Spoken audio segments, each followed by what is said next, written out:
আচ্ছা কি হয়েছিল রে, কারা নামায় রেখে গেল? ও নিজেই নামছে এই জায়গা নাইমে আমের ব্যাগ আছে, আমের ব্যাগ সহ নামছে আর এই ব্যাগ। এমনি কি মনে আছে, কি মনে আছে ধারণা কি করা যাচ্ছে যে আমের ব্যবসায়ী অথবা নিয়ে আসছিল? না না না 30,000 টাকা বাজি তারও কাছে জিম্বাই দিয়ে দিলাম।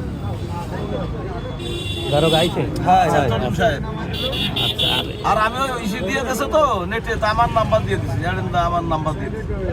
যদি কেউ যোগাযোগ করে বলে দিতে পারি, যোগাযোগ করলে হয়। ব্যক্তিটি কিন্তু যশোর থেকে আসতেছিল, আমরা যতটুকু যা জানতে পেরেছিলাম যে যশোর এলাকা থেকে আসতেছিল, নড়াইল এক্সপ্রেস ঢাকা থেকে আসতেছিল, ঢাকা থেকে আসতেছিল এরেন্দা বাস স্ট্যান্ড এলাকাতে। বাসের থেকে নামে এরপরে তার কাছে এক পেটি আম ছিল এবং পকেটে 30,000 টাকা। তার এমনি কোনো পরিচয় সেরকম কিছু জানা যাচ্ছে না, ঘুমন্ত অবস্থাতে এসে রয়েছে। আর যেটা জানা যাচ্ছে, বোঝা যাচ্ছে যেটা যে অজ্ঞান পাল্টি অথবা শয়তানের নিঃশ্বাস যে জিনিস ব্যবহার করে মানুষের থেকে সর্বোচ্চ লুটে নেয়, সেরকমটা হয়েছে। তার কাছে আমরা এক পেটি আম পেয়েছি এবং পকেটে 30,000 টাকা ছিল, সেটা কিন্তু এখানে মোবাইল প্যান্টের পকেটে ছিল, সেটা কিন্তু লহগড়া থানা পুলিশের হেফাজতে দেওয়া হয়েছে এবং আমের পেটি আমরা দেখানোর চেষ্টা করতেছি এই জায়গা থেকে। আর এখানে থেকে তাকে উদ্ধার করে লহগড়া উপজেলা স্বাস্থ্য কমপ্লেক্সে নিয়ে যাওয়া হচ্ছে। তার কাছে এই আমের পেটিটি ছিল।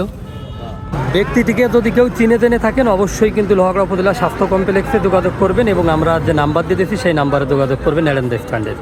সে কিন্তু ঢাকা এক্সপ্রেস যেটা রয়েছে, নড়াইলের এক্সপ্রেস যেটা চলে, সেটাতে কিন্তু যাচ্ছিল যশোর দিকে, সেখান থেকে এরেন্দা এলাকাতে নামে। আর এর পরবর্তীতে কিন্তু তাকে ঘুরে ঘুরে পড়ে যাতে দেখে স্থানীয় লোকজন ঠেকায়। এর পরবর্তীতে তার পকেট থেকে যে অর্থটি উদ্ধার করা আছে সেটা পুলিশ হেফাজতে দেওয়া আছে।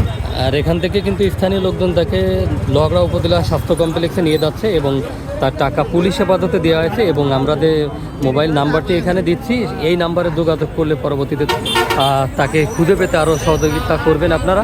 আর পাশাপাশি এখানে কিন্তু তার পকেটে আরও যে টাকা ছিল এবং মানি ব্যাগ, মোবাইল কোনো কিছুই পাওয়া যায়নি, এমনটি কিন্তু আমরা দেখেছিলাম এরেন্দা বাস স্ট্যান্ড এলাকা থেকে। ভিডিওটি কিন্তু সবাই শেয়ার করে দিবেন। ছেলেটির পরিচয় ফিরে